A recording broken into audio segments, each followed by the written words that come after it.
নমস্কার, সবাইকে স্বাগত জানাই অভিস্মের একটা নতুন ভিডিওতে। এই টাইপের মোবাইল ব্যাক কভার যে কোনো কোম্পানির মোবাইল ব্যাক কভার আমরা প্রিন্ট করে থাকি।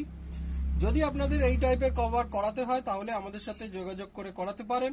আমাদের ফোন নাম্বার হলো 8240642353। আমাদের শিপিং এর ব্যবস্থাও রয়েছে। তো যদি এই টাইপের কভার করাতে হয় তাহলে আপনারা প্রথমে কল করে বা ফোন করে বা হোয়াটসঅ্যাপে মেসেজ করে আপনাদের মডেল নাম্বারটা কনফার্ম করে নেবেন। মডেল নাম্বার কনফার্ম হয়ে গেলে আমাদের পেমেন্ট করে তারপরে আমরা রেডি করে শিপিং করে দেবো বা আপনি এসে নিয়ে যেতে পারেন। আমরা পুরোটাই প্রিপেডে করি, আগে পেমেন্ট করার পরেই কভার রেডি করে থাকি। কোনো রকম ক্যাশ অন ডেলিভারি অপশন বা আগে রেডি করে পরে পয়সা এরকম জিনিস আমরা করি না। আমাদের অ্যাড্রেস হলো ইছাপুর দেবীতলা রোড, এবং যদি শিপিং করতে হয় শিপিং চার্জেস এক্সট্রা হচ্ছে 70 টাকা পড়বে, নর্মাল কভারের দাম পড়বে 80 টাকা। ধন্যবাদ।